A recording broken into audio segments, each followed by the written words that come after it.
And welcome to another edition or another episode of the Cliched Crow podcast, where we talk about a little bit of everything to deal with the content creation aspect, or live streaming, or the resources and hardware, and all sorts of different stuff that affects us as a content creators, especially independent creators. So this is what the Cliched Crow is all about. Tonight, we're actually going to be talking about social networking, social media, and all the stuff that's been going on in it. Most notably, if you haven't been living underneath a rock or you really don't care, Elon Musk had bought Twitter about almost 2 months ago for a record $44 billion. Now, a lot of us say that he overspent, which needless to say that it was probably worth maybe 10 to 15 million, or billion, I should say.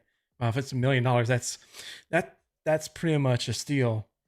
But he spent $44 billion buying Twitter to make it his own private paradise of whatever he wanted to do with it, which as a result caused pretty much everybody, almost a great majority of people, to leave Twitter. Last percentage I saw was about 40 to 50% of advertisement spend is just gone. It's not there anymore. The latest numbers for his Twitter Blue, which is like a paid service that you get the blue check mark, which used to mean something, that the account was verified. It is who it is. And there was like a process of getting it. Now anyone can get it for $8 a month. That is only about 180,000 people within the US alone has purchased Twitter Blue. And I think I saw as well in the same article, I forget where, I think it was a Variety report, that at least 10,000 of them bought it but did not renew. So it's telling that people that are wanting not the YouTube, but the Twitter Blue are sticking around probably just for that, have the same groupthink as Elon Musk, or just want to have that verification and can care less about the politics of everything else. But what caused, in relation to a lot of people moving from Twitter, they moved to a service or a platform called Mastodon. Now, what Mastodon is, the same thing that if you're watching on Owncast is within the Fediverse, which is segmented servers all connected to one another, pretty much like how the internet used to be back in the day, long time ago. Back in the day when we had to walk uphill and both ways in the snow and sleet and lava. It was the Wild West of the internet back then. But anyways, getting back to it, Mastodon is actually part of what's called ActivityPub. It's is like a wrapper around that particular service.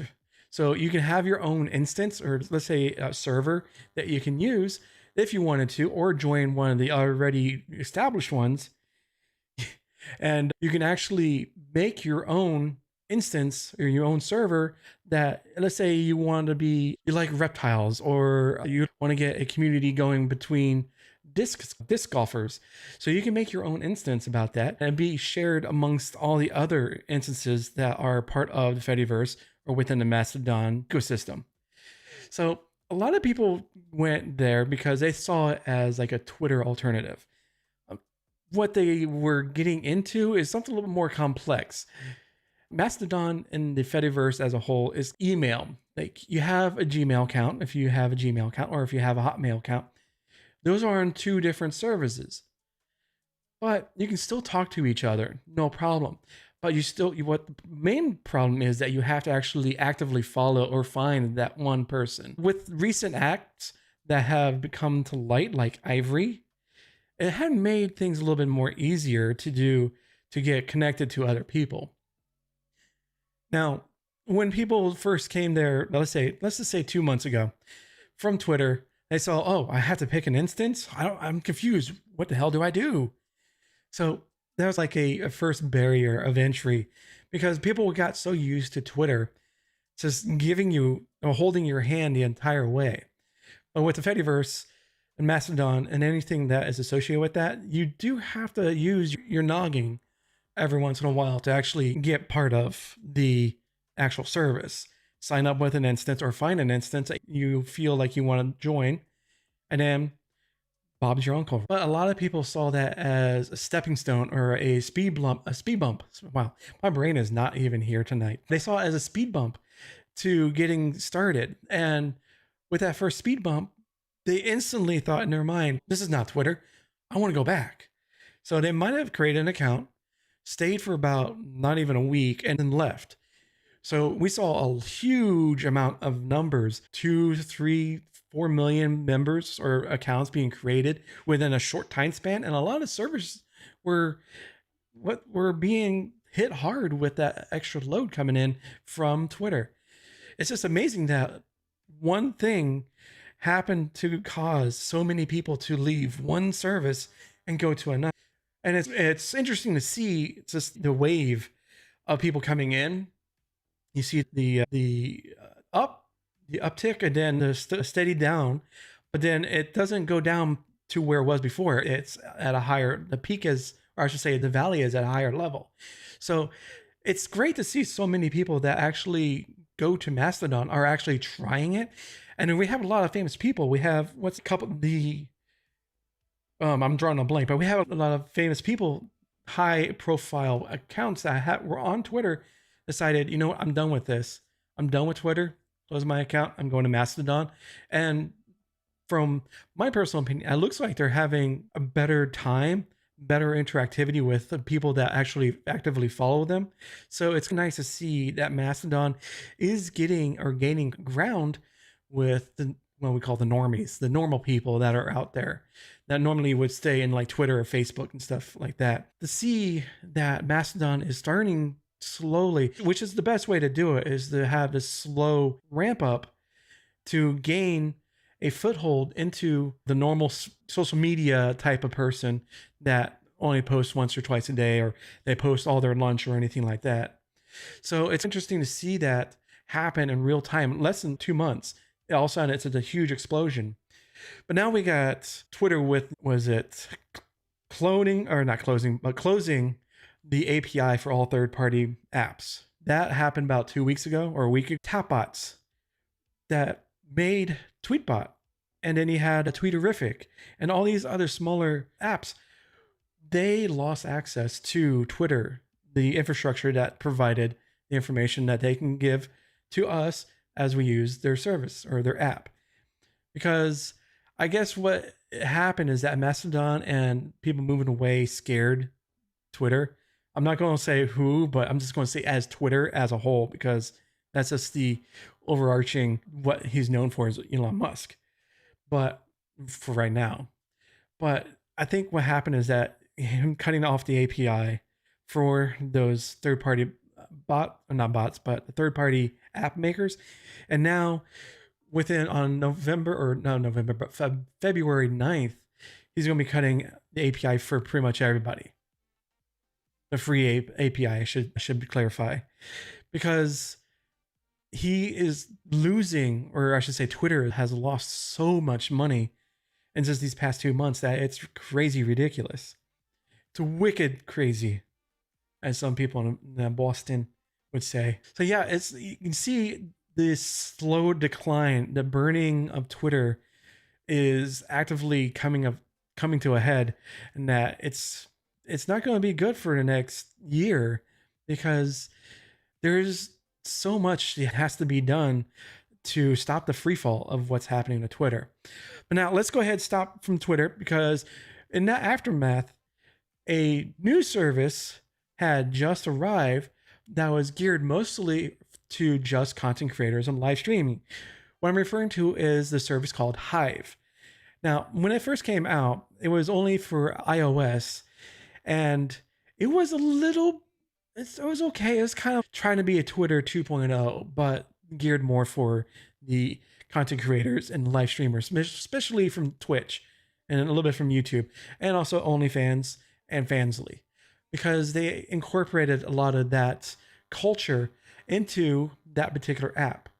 What happened was that it was created by two people in college, and they were woefully unprepared of actually being the owners and operators of a massive network All of a sudden, within a day, they were getting hammered. Their servers were crashing. People were looking at it and say, hey, you don't have a privacy policy. You don't have a terms of service. You don't have this. What's going on? We don't trust you to take care of our information. And what's going on? We can't get in. It took about, I think, 2 weeks that Hive was actually active. And the owners or the creators said, okay, we're going to turn off the servers for now so we can fix what needs to be fixed and then get back to you. Unfortunately, that is like a death. That's just an execution right there, because the entire internet sphere of thinking and the attention span is like fast. You have to have someone's hooked within 3 seconds, especially on YouTube or TikTok or anything like that. You have to work within 3 seconds to get that person's attention. If you don't, they're gone forever. So what happens is that they turn off their servers for about almost a month. I think 3 weeks that their entire app was just off. You couldn't access it. And they said, okay, we're back. But no one's really going and using it because they killed themselves. They weren't prepared. They were trying to do something in the moment, but it fizzled out. And like I said, they killed themselves because of their actions of not being prepared and not having the things in place. You can still access it. I believe I took it off my phone here, but yeah, I did. It was okay. It wasn't the best thought out app. Like I said, it was geared for content creators and live streamers. We've had those before. We've had services like Hover that tried to be the TikTok for Twitch streamers. And let's just say it had a good plan and a good idea at the beginning. What happened was that it just became a runaway success, and it was turned into a follow for follow, support for support. Stuff started getting abused with their point system that they had. And eventually, it's just the lead developer and the CEO at the time left. So it was left on by the wayside. And of course, with the bad press that it was getting with, don't use this, because if you're trying to use it to get numbers or you get more viewers for your Twitch stream, it's not a good way to do it, because all it is, like I said, is a support for support or a follow for follow. And those never work to get any kind of real meaningful community started or viewership started with your live streaming, especially on Twitch. But that actually just died. Hover died officially about 2 weeks ago. They have turned off or closed out their Twitter account. You can't go to the website anymore. It's gone. So it's officially dead. It's DED, dead. Now, another place that I saw that was starting to come up is like Twitter but what I saw from it is on the blockchain, where you create your account and you give not a private key, but a public key, similar to cryptocurrency or your crypto wallet. It's Demos. It's an iOS app, and it's very interesting. It's just very crypto-centric, what I like to call it. Because a lot of the discussion I've seen so far, from what I've seen, is about Bitcoin and other cryptocurrencies.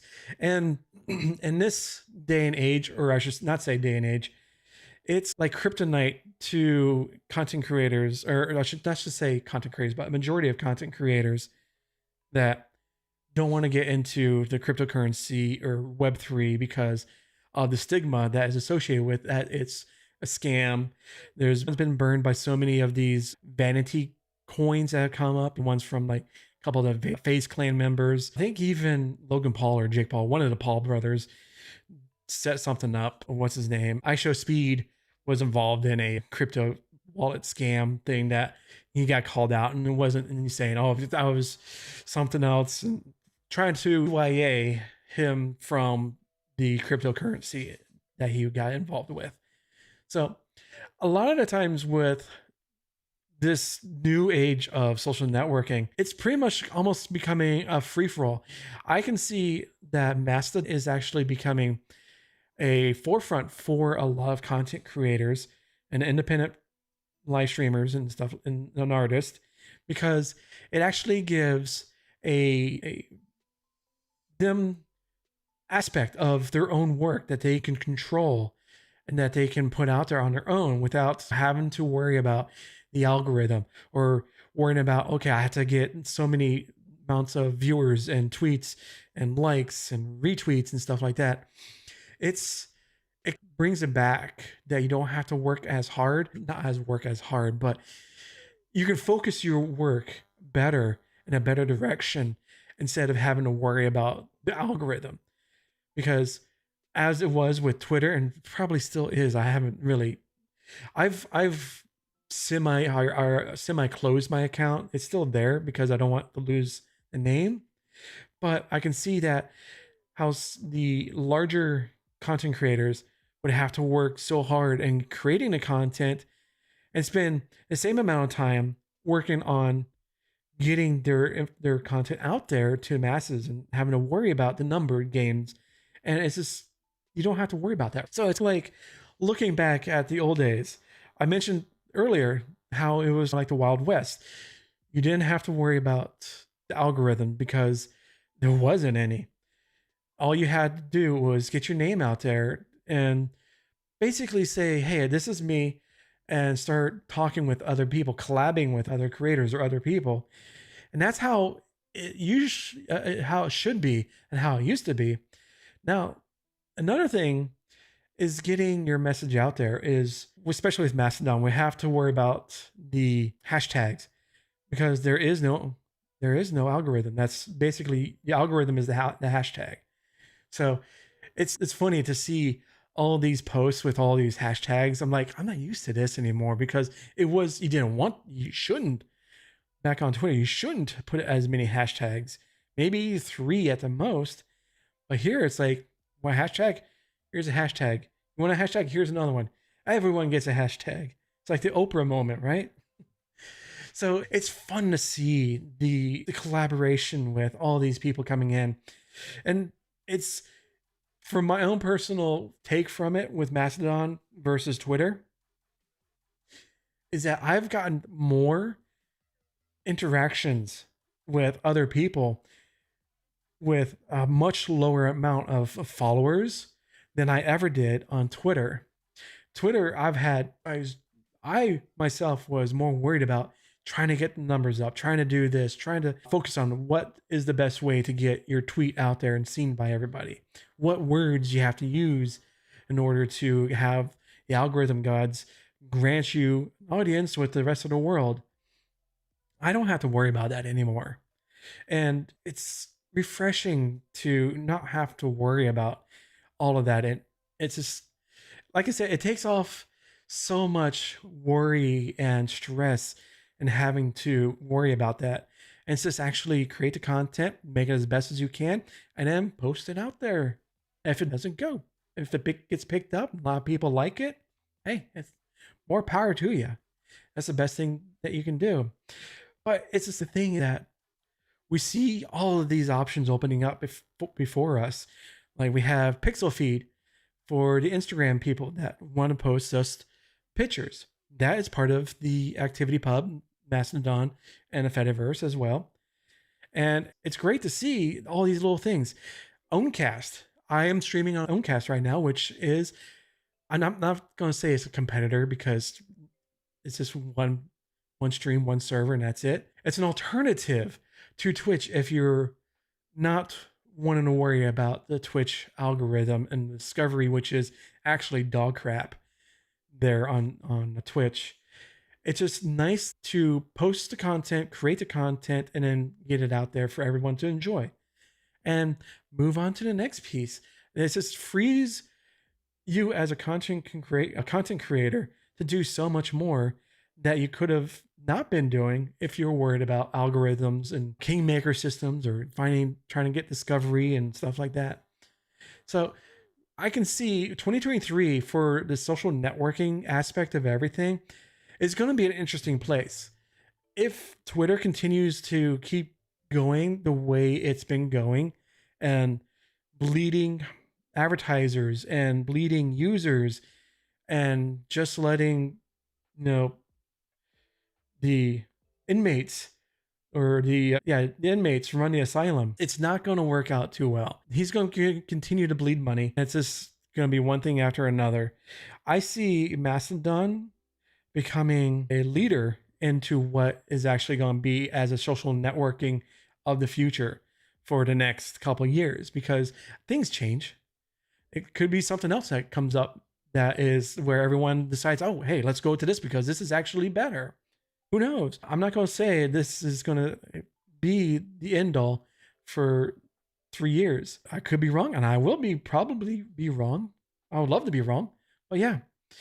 But if you have any other questions or comments about what social networking or anything like that, if you have a service or a platform that you think that I missed or you want to bring to the attention of everybody, go ahead and leave the comments down below, or you can join our community at indiecreatorhub.com. And you can also go to one of these. I have the picture there on the live feed to listen to the audio portion of this podcast. That will be available next week or on the following week of the live recording. You can find it on Spotify, Amazon Music, Stitcher, Spotify, Apple Podcasts, pretty much everywhere. So do be sure to, pop a follow, do all the things here on YouTube or actually on Oncast or Twitch or whatnot. Definitely love to see you. But until next time, I want to say have a good night, and I'll see you next time.